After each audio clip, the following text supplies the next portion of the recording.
Have you ever looked at your life and thought, this should feel better than it does? Like on paper, it's not bad. There are good things, blessings even, but somehow it still feels a little off, a little heavy, maybe even a little disappointing. What if the problem isn't your life? What if you've been doing all the math wrong? Hi, friends. Welcome to Taking Back Happy.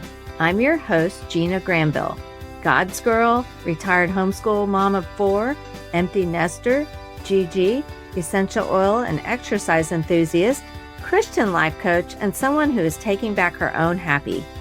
I know many of you feel exactly like me in these midlife years, a sort of loss of direction, but you feel way too young and vibrant to sit on the porch and just watch life go by. What if you could reclaim your life, finding deep joy, renewed passion and purpose, and plenty of adventure in these midlife years? If you are ready to find your spark again, throw on those walking shoes, pop in those earbuds, and join me right here as we take back happy together.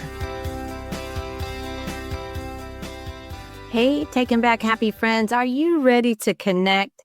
Hop on over to the Taking Back Happy Facebook group. Hop in there and just get a chance to be encouraged and to encourage others. It's a great place for community. If you want to go a little deeper, become a TBH Insider. When you're a TBH Insider, you're going to get free weekly emails with the latest podcasts, tips on creating a happy mindset, early bird access to special offers, and encouraging Bible devos. And lastly, if you want to go even deeper, I have a free one-on-one coaching call just for you. Hit me up and I'll give you all the details on that. So what if the reason your life doesn't feel as good as it should isn't your life at all? What if it's your equation? Because somewhere along the way, we started calculating our happiness with the wrong numbers. So let me introduce you to your equation. I had a lot of fun with this one. Quality of life equals what you have minus envy, minus comparison, plus gratitude. We got same life, different equation, completely different experience. So let's break this down. First, your life isn't the problem. Your math might be. So midlife reality is good things are present. Our family, freedom, wisdom, stability, things like that. But it doesn't always feel good. Why? Because we are adding in things that were never meant to come into the equation. You can have a really good life on paper and still feel empty if you're calculating it wrong.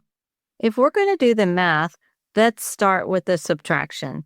The first thing that we want to subtract is envy because it quietly steals joy. So you want to think about what is envy in like a real life kind of way. Some of the things we might think or say when we are, envious of somebody or something is, why not me? Why does she get that and I don't? Why is he being considered for the promotion, but I'm not? Envy seems to distort reality. It makes our blessings feel really small. It even makes someone else's life feel bigger than it is. Have you ever looked at a neighbor or a coworker or someone that has what you consider a really nice car, maybe a sports car or something like that, and you're like, wow, what did they do to get that? You have kind of like an attitude about it even. And you might have a perfectly well-running car, a car that you like, a car that shows up for you and does all the things. But when you're looking over at your neighbor's Corvette, you're like, I wonder if he did something illegal to get that. Like you just start to get all bound up on the inside. It makes sense how we go 0 to 60 in just a short second because the scripture in Proverbs 14:30 says, a heart at peace gives life, but envy rots the bones. So if we think about it, envy isn't just a feeling. It's actually a filter through which we see other people's life and mainly a filter through which we see our own life. The main thing about envy is envy doesn't change your life. It changes how you see your life. The next thing we want to subtract in our equation is we want to subtract comparison. We've heard a million times that comparison is the thief of all joy, and we know that is absolutely true, especially for midlife women. It could be comparison of marriages, our physical health or bodies, finances, or even the thought, I thought I'd be further along right now, or where I thought I'd be by now. Those kind of things, those kind of comparisons can really, really steal our joy. And of course, we know that social media magnifies it all. I get on social media and I will see like all these happy couples everywhere. And I'm like, oh, wow, all these happy couples. I wish I was a happy couple. A minute before I was perfectly content. But as soon as you get on there and you start seeing these things, you're like, wow. Or another one that gets me all the time is traveling. I see people traveling to all these exotic places and doing all these cool things. And I was like, oh my gosh, I want to go there, even though I probably just went on a trip the week before, right? Or at least the month before. So that social media can really, take you down.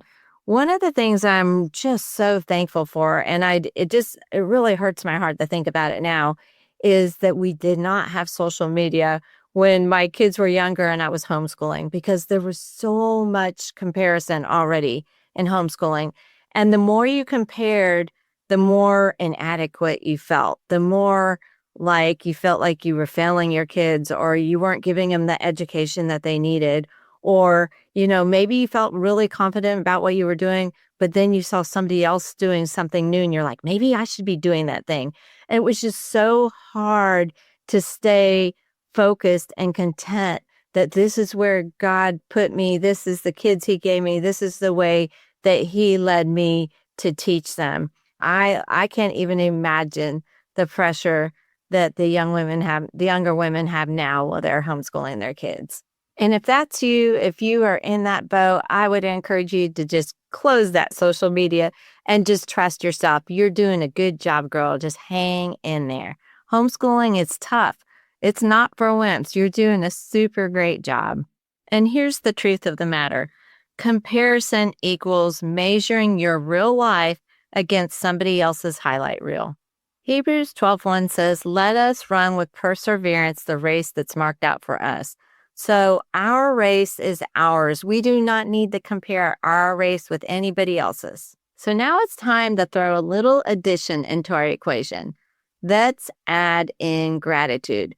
This is the real game changer right here. Gratitude isn't fluffy. It's literally transformational. It recalibrates our focus. If we look at it from a practical angle, what you look for is what you're going to see more of. And we've talked about this before, like when you get a new car and it's a blue car, and then you start seeing blue cars everywhere. What you look for, you're going to see more of. And then gratitude also trains your brain and it trains your spirit. It keeps our focus on God and all the good gifts he's given us. I know whenever I get in a funk about something, whenever I find myself falling into being envious of someone else and, what they have or what they're doing and I'm not doing, or whenever I'm comparing myself to someone else and I'm like, oh, wow, they have this great life and mine doesn't look quite as great. Gratitude is the game changer because as soon as I start thanking God for everything I have and writing it down and being real purposeful with it, all of a sudden you see those blessings so big. They start to shine through. And if you just started just straight out with your family, like you can't even get any better than that, right? You cannot even get any better than the relationships you have with people, your parents, your kids, your friends, your neighbors, your people that you're around every day. Just being thankful for human life, for your own human life and the opportunities you have and for your health. And it could go on and on and on. But one of the things that I always challenge people to do is to keep a gratitude journal. Just do it for 30 days.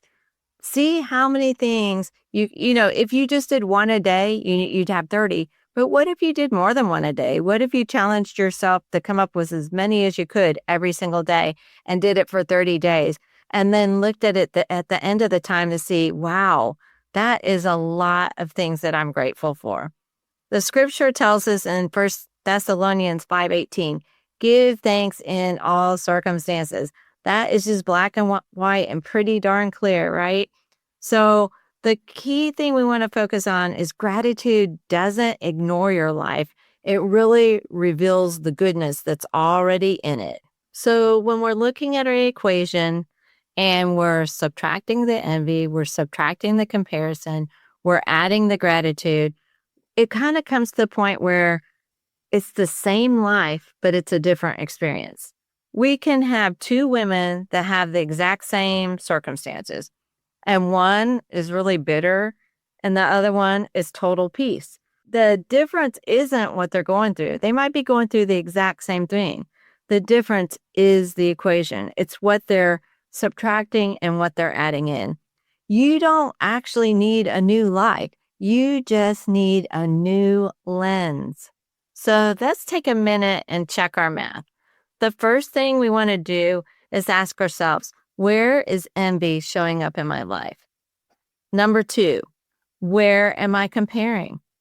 Number 3, what are 3 things I'm grateful for today?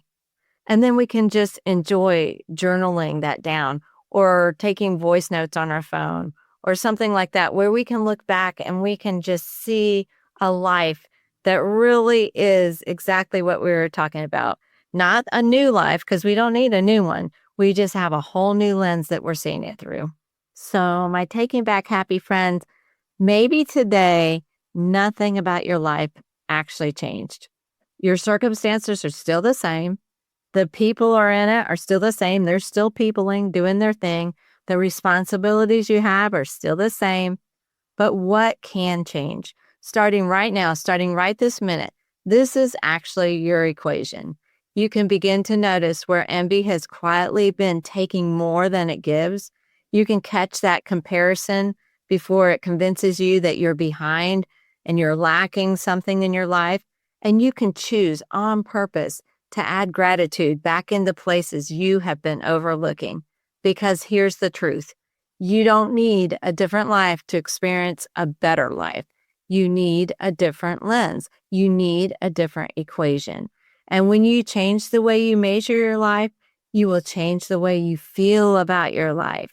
Same life, new equation, different experience. As soon as you change those thoughts and you change those feelings, you have a different experience. And that is how you start taking back your happy. So my friends, if you want to do this math together, and I think it's so funny because if you've heard me talk before, you know that math was never my subject, but I can do this adding and subtracting business.